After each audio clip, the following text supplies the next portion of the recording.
सप्त तीर्थ का बड़ा महत्व है। जिस नारी को 30 साल हो गए हों, बच्चे नहीं हों, 35 साल हो गए हों, संतान नहीं हो, 25 साल हो गए, 20 साल हो गए, संतान का सुख ना हो, और डॉक्टर ने कह दिया कि कोई बहुत बड़ी बीमारी किसी व्यक्ति को है, रोग बड़ा, बीमारी बड़ी, और उस बीमारी का कोई हल, उस रोग का कोई हल नहीं दिख रहा, कोई हल नजर ना आ, कोई हल दिख ना रहा, तो बैसाख महीने में शिव सप्त तीर्थ का एक अनुष्ठान अपने जीवन में जरूर करें। मट्टी के पात्र में जल भरना, और मट्टी के पात्र में जल भरकर प्रतिदिन रोज 7 दिन का ये नियम होता है सप्त तीर्थ का। सप्त तीर्थ बस विराम जो है उसका प्रदोष के दिन होना चाहिए। और बैसाख के महीने में जब आप सप्त तीर्थ का अनुष्ठान करें, 1 घड़ा जल का रोज भरें प्रतिदिन, और 1 बेलपत्र, 1 शमी पत्र उस घड़े के नज़दीक में कोई पात्र में अवश्य रखें। पात्र को, जो जल का घड़ा है, जल का पात्र है, उसको मट्टी के ही दीप से या कोई श्वेत वस्त्र जिसको मला गया हो, धोया गया हो, साफ हो, उस वस्त्र से ढक दें। एक दिन एक शिवालय में जाएं, शमी पत्र अशोक सुंदरी वाली जगह पर समर्पित करें। अशोक सुंदरी की जगह जानते हो ना आप लोग? अशोक सुंदरी की जगह पर शमी पत्र समर्पित करें। बेलपत्र जहां आप खड़े हैं उधर से डंडी का भाग आपकी ओर हो, और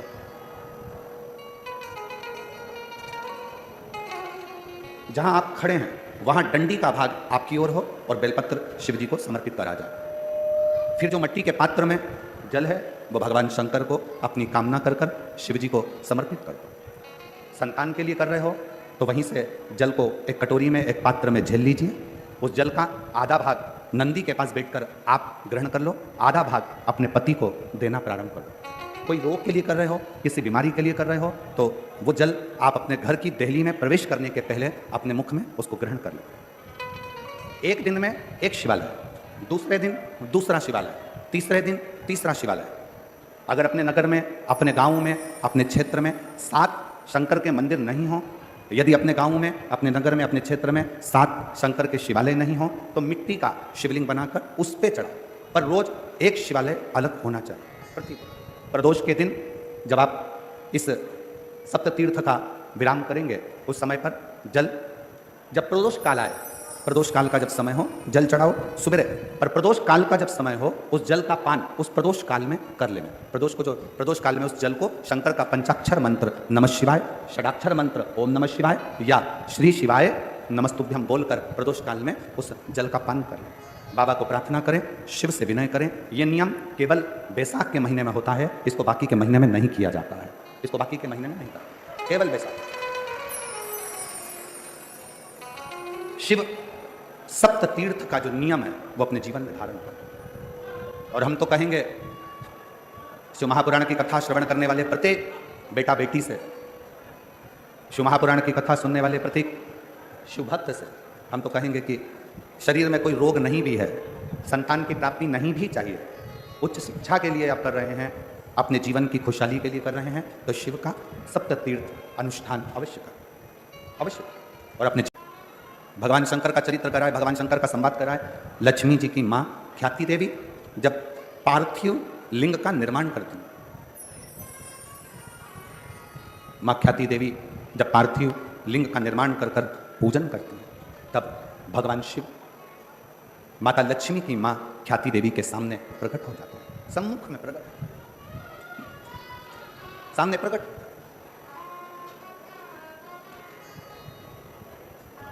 शिव को प्रकट करने के लिए या भगवान शंकर का वर प्राप्त करने के लिए या भगवान शंकर को प्राप्त करने के लिए, उनका आशीर्वाद लेने के लिए बहुत सारा आडंबर दिखावा शंकर को प्रिय नहीं। पत्र का मात्र एक पत्ता अगर भगवान शंकर का पंचाक्षर मंत्र नमः शिवाय, षडाक्षर मंत्र ओम नमः शिवाय, श्री शिवाय नमस्तुभ्यम कहकर मात्र एक पत्ता आप अगर शंकर के शिवलिंग को चढ़ाते हो तो वो 1.25 करोड़ पत्र के बराबर अपने आप हो जाता है। अपने ये चोंगे जैसी आवाज आ रही है, गला पकड़ रहा है बहुत ज्यादा, एक बेलपत्र समर्पित करते हैं तो यह मानकर चलना तुम एक देवता पर बेलपत्र नहीं चढ़ा रहे हो, 33 कोटि देवताओं की पूजन एक ही बेलपत्र से तुम पूर्ण कर रहे हो। पूर्ण कर।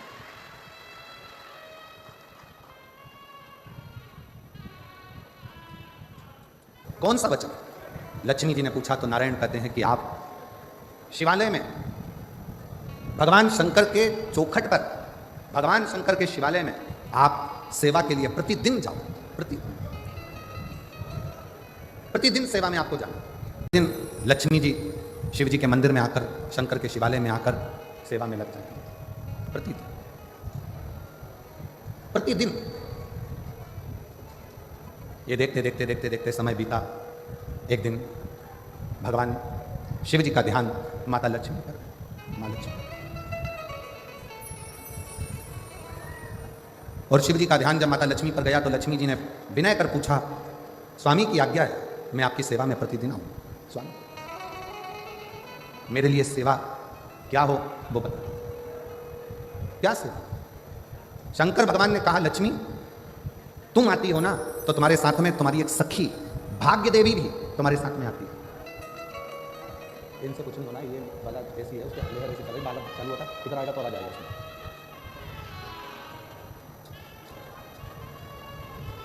लक्ष्मी तुम आती हो ना तो तुम्हारे साथ में भाग्य देवी भी आती है, तुम्हारे साथ में वो भाग्य देवी स्वयं आती है। तो लक्ष्मी तुमसे और भाग्य देवी से मैं केवल इतना कहना चाहता हूं कि लक्ष्मी कोई जल का पात्र लेकर जब मेरे मंदिर में आएगा, कोई जल का पात्र लेकर जब मेरे शिवालय में आएगा, जल चढ़ाएगा, उसका पात्र खाली हो जाएगा, दुनिया की दृष्टि में लगेगा कि ये जल का लोटा, ये जल का पात्र खाली हो गया। पर लक्ष्मी मेरा निवेदन है वो जल का पात्र भले खाली हो पर जो चढ़ाकर जल जाएगा उसके पात्र में तुम्हें बैठकर उसके दरवाजे तक जाना,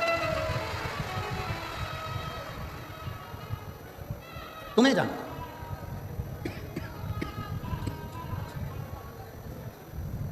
और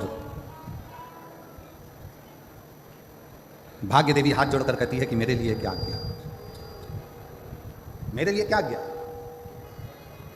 शंकर भगवान ने कहा, भाग्य देवी तुम मेरी चौखट पर रहोगी, मेरे दरवाजे की चौखट पर भाग्य देवी विराजमान रहेगी, जो मेरे शिवालय तक आएगा उसके भाग्य को बदलने की जवाबदारी तुम्हारी रहेगी, उसका भाग्य तुम। संकल्प लो, मना नहीं, पर ऐसा संकल्प मत लेना जिस संकल्प से देवता को भी दुख। 1.25 लाख बेलपत्र चढ़ाऊंगी, मैं संकल्प करती हूं 1000 लीटर दूध शिव जी पे चढ़ाऊंगी, संकल्प लेती हूं। 1.25 लाख समीपत्र शंकर को चढ़ाऊंगी, संकल्प लेती हूं। ऐसा संकल्प ना लीजिए। कभी कभी संकल्प के चक्कर में देवता भी फंस जाते हैं और संकल्प के चक्कर में फंसते हैं तो शंकर जी को आकर फिर उन देवताओं में संधि कराना पड़ता है। एक प्रसंग शिव महापुराण का है। पार्वती जी ने एक व्रत किया और वो व्रत था अपने बच्चों के स्वास्थ्य के लिए, जो संकल्प दिया था। इसलिए बहुत सोच समझ कर विचार करना। शिव जी के मंदिर में जाओ, ऐसा कोई संकल्प मत करो कि मैं 1.25 लाख बेलपत्र चढ़ाऊंगी, मैं 1000 लीटर दूध चढ़ाऊंगी। शिव महापुराण में यह कुछ नहीं लिखा कि 1.25 लाख बेलपत्र दिया जाए कि 1000 लीटर दूध शिव जी को दिया जाए। शिव महापुराण की कथा तो कहती है देसी वेद लक्षणा अगर कोई गौ माता है, उस गौ माता का 1 चम्मच दूध, 1 चम्मच भी जाने दो, 2 बूंद अगर वेद लक्षणा देसी गाय का मिल जाए तो वो 2 बूंद दूध भी अगर शंकर को चढ़ाओगे तो शंकर स्वीकार कर तुम्हारी झोली भर दे। यहाँ ब्राह्मण देवता अगर भोजन करने के लिए बुलाए जाते हैं तो उनसे कह दिया जाता है, महाराज जी तुम 2-4 घर में जिम के मत आना, हमारे घर में आकर जिमना। तुम 2-4 जगह भोजन कर आ जाओगे, फिर हमारे यहाँ कुछ नहीं खाओगे तो हमें पुण्य कैसे मिलेगा। श्राद्ध का समय है, आप यहाँ भी चले गए, वहाँ भी चले गए, वहाँ भी चले गए, हमारे घर में आप आए तो आपने कुछ मुँह झूठा करा, कुछ भी ना खाया तो हमको तो कोई पुण्य मिला नहीं। सीता जी ने कहा, कोई ऐसा ब्राह्मण जिसने किसी जजमान के घर में अपना मुख झूठा ना करा, जिसका निमंत्रण कभी किसी ने ना करा, उसको बुलाया जाए। ऐसा ब्राह्मण कहाँ मिलेगा? तब किसी ने कहा, ऐसा ब्राह्मण तो केवल एक ही है और वो लंका का राजा रावण है। असुर है, राक्षस है, प्रवृत्ति राक्षस की है, पर हे ब्राह्मण। और उसको किसी ने भोजन करने नहीं बुलाया क्योंकि उसकी प्रवृत्ति राक्षस की है। ऐसे राक्षस को कौन अपने घर भोजन करने बुलाएगा?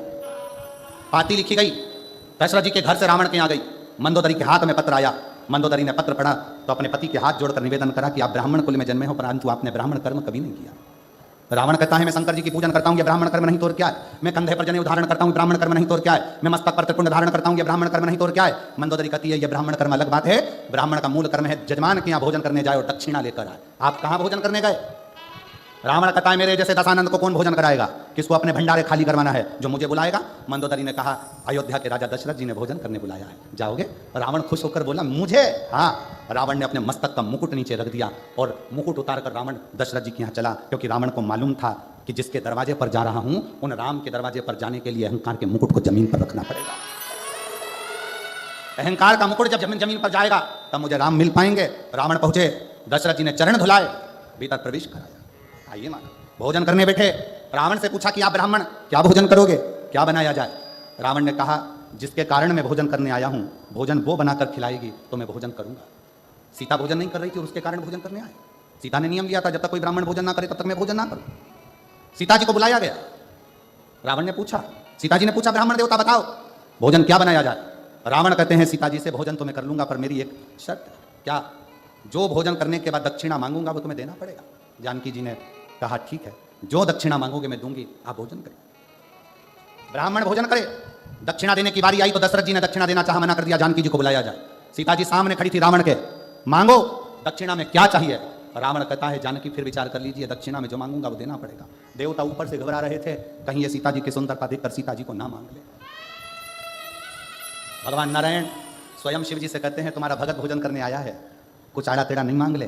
सीता जी ने सामने खड़े होकर, शंकर भगवान ऊपर से मुस्कुरा रहे थे कि मेरा भक्त है, भोजन करने के समय पर ऐसा कुछ नहीं मांगेगा, चिंता मत करो। रावण कहता है जानकी जी वचन तो दे दो, जो मांगूंगा दे दोगी?